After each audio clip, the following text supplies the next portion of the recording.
Hi guys, nous sommes aujourd'hui présents pour la suite de ce roman passionnant, Nafiason, chapitre 11. À moins qu'on s'était réveillé comme d'habitude, les coqs avaient chanté, le soleil s'était annoncé à l'horizon. Kwao, qui était rentré pendant la nuit, dormait encore. Maman Renée, elle était un peu inquiète. Quand elle s'était réveillée en pleine nuit pour aller aux toilettes, elle avait remarqué l'absence de Nafiason. Prise par le sommeil, elle s'était endormie sans se poser de questions. Mais le matin, la jeune fille ne l'avait pas réveillée comme d'habitude. Elle n'était pas non plus dans la cour en train de vaquer à ses occupations. Ao étant déjà levée, maman Renée la salua et lui demanda: Nafiason est-elle déjà partie puiser de l'eau? Non, je ne crois pas. Mais elle ne doit pas être loin, répondit Ao. Maman Renée se mit à balayer la cour. Kwao réveillé la salua et alla faire sa toilette. Ao prit un canari et partit puiser de l'eau. Le soleil entamait déjà sa lente marche dans le ciel. Kwao aiguisait à présent sa machette. Il repensait à ce rêve étrange qu'il avait fait la nuit quand l'alcool avait eu raison de lui et qu'il s'était rendu compte qu'il avait dormi une partie de la nuit dans la clairière. Un rêve qui frôlait la réalité. Il avait revu Nadia au détour du chemin. Il en avait été heureux. Il n'avait pu se contrôler. Aveuglé par son amour pour elle, il n'avait pu contenir longtemps son désir d'homme. Il voulait s'imprégner encore d'elle, la retenir à jamais. Le clair de lune la rendait encore plus belle, plus que dans ses souvenirs. Mais il avait été encore une fois déçu de constater que ce n'était qu'un rêve, puisqu'à son réveil, elle n'était plus là. Il était seul, mais les herbes mouillées çà et là, qui laissaient supposer des traces de lutte, l'intriguaient. Nadia était bel et bien morte, mais alors, avec qui était-il cette nuit? Un esprit de la nuit peut-être, ou sa femme de l'au-delà qui avait pris le physique de sa bien-aimée. Dans tous les cas, il irait s'en ouvrir à son vieux père Nsinu. L'Afrique a tellement de mystères, il passerait chez le vieil homme au retour de son champ.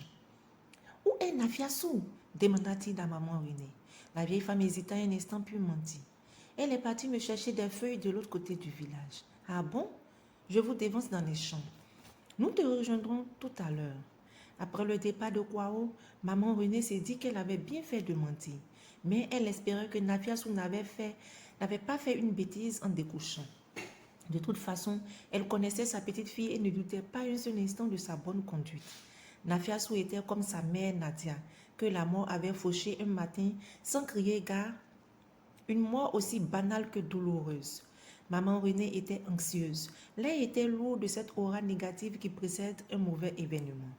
Quand Ao revint du marigot et affirma n'avoir pas vu Nafiason dans les environs, l'inquiétude gagna totalement la vieille dame. Elle se souvint que Nafiason était allé rendre visite hier nuit au vieux Nsinu et que, lasse d'attendre son retour, elle s'était finalement endormie. Seul Nsinu pouvait la rassurer et la situer. Elle acheva de balayer la cour, entra dans sa case, prit l'autre morceau de son pain, l'attacha et se dirigea vers le petit sentier qui menait chez Nsinu. J'arrive et je vais à côté, lançant-elle à Ao. Elle ne tenait pas au cas où sa fille aurait fait une bêtise à ébruiter l'histoire. Au fur et à mesure qu'elle s'approchait de la case du vieil homme, l'inquiétude cédait la place à la peur. Et si Nafiason n'était pas là, si quelque chose lui était arrivé, c'est sur ces suppositions qu'elle arriva chez Nsinu, occupée à allumer du feu. Bonjour, papa Nsinu. Yo, oh ma yo, il y a de la place, assieds-toi. Sur ce, il entra dans sa case et en sortit avec sa chaise longue. Il s'y assit et demanda les nouvelles. Nafiason Baba. Nsinu, croyant que maman Renée était au courant de ce qui s'est passé, l'interrompit en disant: Je sais que c'est dur à accepter, mais calme-toi. Nous allons procéder au rituel habituel. J'espère seulement que la petite ne sera pas traumatisée et que son fiancé comprendra. Maman Renée ne saisit pas grand-chose à la tirade de Nsinu, aussi demanda-t-elle. Quel rituel? Et qu'est-ce qui va traumatiser ma petite fille Baba? Et pourquoi son fiancé devra-t-il la comprendre? Mais Nafiason ne t'a-t-elle pas expliqué ce qui lui est arrivé? Elle ne m'a rien raconté puisque je la cherche. Hier, elle n'est pas rentrée. Je ne suis donc pas au courant de ce dont tu me parles. L'homme analysa rapidement la situation. Il réalisa la vulnérabilité de la jeune fille face à cette expérience de la vie. Il savait qu'elle aurait besoin d'une alliée. Et maman Renée était la seule adéquate. Il était préférable de dire toute la vérité à celle-ci. Vois-tu, il nous est arrivé un malheur, mais qui est réparable. Rassure-toi, seule la mort est sans issue, or ce n'est pas le cas. C'est vrai que cette nuit, assez tard d'ailleurs, Nafiassou est venu me voir. Il venait de lui arriver une chose sordide. Elle venait de perdre sa virginité sans son consentement. Pauvre petite, qui a osé lui faire ça? Qui? Dieu, articula difficilement maman Renée. Insino inspira profondément et dit, les sentiers du destin sont insondables et les dieux sont imprévisibles. Je suis persuadée que Kwao aime sa fille jusqu'à preuve du contraire. Il n'aurait pas touché à un seul de ses cheveux et n'aurait pas permis à quiconque de le faire. Pourtant, c'est par lui qu'est venu le mal. Ce n'est pas possible, dit René. Et oui, c'est pourtant la triste réalité. L'inconscience dans laquelle les méfaits de l'alcool l'ont introduit a eu raison de sa bonne foi. Kwao a dû boire à l'excès et le vin de Pam lui a fait perdre la conscience. Voilà, on n'y peut plus rien sinon procéder aux cérémonies d'expiation. Les faits dépassaient l'entendement de la vieille femme, mais son souhait dans l'immédiat était de savoir sa petite fille encore en vie. Savez-vous où Nafiassou s'est réfugiée, Baba? Savez-vous? Non. Elle voulait fuir afin que l'histoire soit oubliée, qu'elle ne se brûle pas et que personne n'en souffre, mais je lui ai déconseillé de rester. J'ai même jugé nécessaire de lui parler de sa mère pour la guider sur la voie de la compréhension. On ne pouvait lui cacher éternellement ces choses. Elle avait le droit de savoir pour être mieux renseignée sur elle-même et pour mieux affronter la vie et ses aléas. Son vœu le plus cher était que son malheur reste secret. Elle m'a demandé s'il n'avait aucun moyen d'empêcher cela. On verra cela au moment opportun. Va la chercher. Elle doit être complètement désorientée à l'heure actuelle. Elle doit être cachée chez l'une de ses amies. Renseigne-toi discrètement. J'y vais de ce pas, Baba, dit maman Renée en se levant. Elle retourna dans la concession. Aou était déjà partie pour les champs. Elle entreprit de passer chez toutes les amies de Nafiassou. Mais la jeune fille semblait s'être volatilisée. Elle revient dans sa case assise, un moment sur le rebord du lit de bambou. Soudain, son regard fut attiré par un fait insolite. Le petit panier qui contenait les effets vestimentaires de Nafiassou était vide. Les morceaux du puzzle se recollaient et donnaient l'image d'une véritable fuite. Où pouvait-elle aller, elle qui ne connaissait pas les villages avoisinants? Elle imaginait la jeune fille seule, effrayée dans la brousse, ne sachant que faire ni où aller, exposée aux dangers de la nature sauvage. Maman Renée refit en courant le trajet qui menait chez Nissine. Le vieillard qui rentrait prendre quelque chose dans sa case s'arrêta dans son élan en voyant la femme venir à lui toute essoufflée. Baba, Baba, qu'y a-t-il, René? Ma fille, Baba, ma petite fille est partie. Je ne sais où. Ses effets ne sont plus là. Elle a profité de la nuit pour disparaître. Oh, ma pauvre petite. Pourquoi n'a-t-elle pas voulu se confier à moi? Je l'aurais comprise et protégée contre tout. Calme-toi, René. Il ne lui arrivera rien. Je vais consulter les dieux. Viens à l'intérieur. René se leva et suivit le vieil homme. Celui-ci lui indiqua une natte déjà étendue sur le sol. Puis il sortit ses instruments d'oracle, ses coris et sa peau de mouton sur laquelle il s'assit. L'homme commença par invoquer les dieux, puis il leur posa des questions au sujet de Nafiassou. Il entrecoupait son récit de mots ou de phrases bizarres dont lui seul connaissait les significations. À chaque fois, le nom de Nafiassou et de Kwao revenait. Enfin, il se tut, fut face à maman Renée et lui dit: à ce moment précis, Nafiassou n'est plus ici. Elle a fui car elle ne pouvait supporter les humiliations et l'épreuve qu'elle devait traverser. Les esprits disent que la mort ne rôde pas autour d'elle. Elle aura une longue vie, mais elle ne reviendra plus dans ce village. Tout ceci est arrivé pour qu'une chose s'accomplisse. Elle n'a été qu'une simple victime, tout comme sa mère. Cela ne date pas d'aujourd'hui, mais depuis le décès de la mère de Kwao. La malédiction d'une mère à son fils a toujours de l'effet. Elle est tenace et peut durer des générations.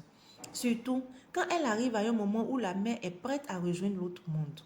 Il n'y aura plus de sacrifice puisque Nafiassou n'est plus là. Elle a suffisamment payé pour cette faute. Il ne nous reste plus qu'à respecter sa volonté. Elle mérite bien cela. J'admire son courage et son amour pour autrui. Son départ est déjà un sacrifice. Que cela reste un secret entre nous. Je ferai asseoir Kwao et nous en parlerons. C'est difficile à accepter, mais sois courageuse. Il était écrit que la vie de Nafiassou se terminerait loin d'ici. Je m'étais moi-même trompée en pensant que son départ allait se faire au vu et au su de tous. Mais après son mariage, mais pas dans les conditions aussi inattendues. Qu'importe. Les esprits disent que sa mère la protège et que le bonheur qui l'attend sera grand, trop grand même. Je n'ai rien d'autre à ajouter, sinon que ta fille sera une grande femme qui sera reconnue dans le monde entier. Notre village aurait été trop restreint pour elle. Elle a pris la bonne décision sans s'en rendre compte. Tu sais, René, tu la reverras un jour. Je ne sais comment, mais tu la reverras. Je vois votre rencontre et un bout de vie que vous mènerez ensemble. Mais, comment, Baba? Comment? Ai-je une fois prédit une chose qui ne soit pas réalisée? Non, Baba. Alors aie confiance, tout s'accomplira le moment venu. À toutes les questions qu'on te posera au sujet de Nafiassou, tu répondras qu'elle est partie voir des parents dans l'un des villages voisins. Ainsi, le secret sera gardé. Je verrai Kwao ce soir. Va à présent et que les dieux protègent notre petite fille. Rester seul, Isinou interrogea à nouveau les dieux et obtint toujours la même réponse, à savoir que Nafiassou deviendrait riche, très riche, et qu'elle connaîtrait le bonheur en fin de compte. C'était un bon présage. Il fouilla dans un vieux sac traînant non loin de lui et en sortit une petite bouteille contenant une boisson forte. Il en renversa une faible quantité dans un gobelet en bois, referma la bouteille, récita une bénédiction en faveur de la jeune fille, répandit quelques gouttes de la boisson sur le sol et but le reste. Maman Renée avait les yeux bouffis. Elle avait pleuré sur le chemin du retour. Kwao avait donc commis un inceste sur sa petite Nafiassou. Quelle honte! La jeune fille avait eu raison de fuir. Elle, Renée, aurait fait le même. Elle déduisit que si Kwao s'était montré réticent concernant le mariage de sa fille, c'était parce qu'il nourrissait déjà de mauvaises intentions. Elle le détestait. Isinou avait prétesté l'alcool, mais qui avait obligé Kwao à boire au point de commettre un acte aussi ignoble? À présent, elle avait perdu le seul vrai trésor qu'elle possédait. Elle se sentait coupable envers ses deux filles. Elle prit une calebasse d'eau fraîche et se dirigea vers le cimetière familial où reposait Nadia. L'endroit était plongé dans un silence habituel à ce lieu. La tombe de Nadia qu'elle entretenait régulièrement était d'une propreté sans faille. Elle y avait planté des fleurs sauvages et des plantes qui formaient de petits arbustes. Elle s'approcha de la tombe et s'agenouilla. La vieille femme avait la gorge nouée. Elle versa un peu d'eau sur le sol et sa voix s'éleva doucement. Nadia, ma fille, je sais que de là où tu te trouves, tu m'entends. Tu n'es plus de ce monde et tu fais à présent partie des esprits invisibles qui veillent sur nous. Je t'en prie, si l'adage qui dit que les morts ne sont pas morts est une réalité, alors protège ta petite Nafiassou. Montre-lui le meilleur chemin dans la vie. Mon souhait est qu'elle me revienne d'ici peu. Et si ce n'était pas possible, apporte-lui ton aide autant de fois qu'elle en aura besoin. Elle est si fragile, j'ai peur pour elle, tellement peur. Fais en sorte que je puisse la revoir un jour, je t'en supplie. Elle est tout mon espoir ici-bas. J'ai l'impression que ma vie s'est arrêtée, mais j'espérerai jusqu'à la fin de mes jours. Si tu m'entends, Nadia, réalise mes vœux, s'il te plaît. La vieille dame versa encore de l'eau. Le petit cimetière était étrangement calme. Même les oiseaux et les insectes avaient dû leur chant, comme s'ils étaient compatissants à la douleur et au chagrin de la jeune femme, de la vieille femme. Elle se releva lourdement et se dirigea vers le village. Sa décision était prise. Si d'ici peu elle ne revoyait pas Nafiassou, elle irait la chercher n'importe où, même s'il fallait pour cela parcourir tous les villages des alentours. De toute façon, elle ne voyait plus ce qui pourrait la retenir chez Kwao. Les seuls êtres qui y vivaient et qui lui avaient été chers n'étaient plus là. Sa décision était donc prise. Ou bien Nafiassou revenait à elle, ou c'est elle qui irait à sa rencontre. Ici s'achève notre chapitre. Plusieurs questions nous reviennent. Quelle vie attendrait donc Nafiassou? Comment vivrait-elle jusqu'à ce qu'elle puisse être riche comme ce que lui a prédit le vieux Nisinou? Et nous pouvons retenir de ce chapitre que lorsque les parents ne sont pas d'accord pour le mariage de leur progéniture, mieux vaut ne pas insister, car l'histoire nous dit toujours qu'il y aura toujours malheur en chemin. Sur ce, je vais terminer par vous lire ce proverbe, si on veut. La vraie lecture commence quand on ne lit plus seulement pour se distraire et se fuir, mais pour se trouver. De Jean Guillemot. Je vous remercie.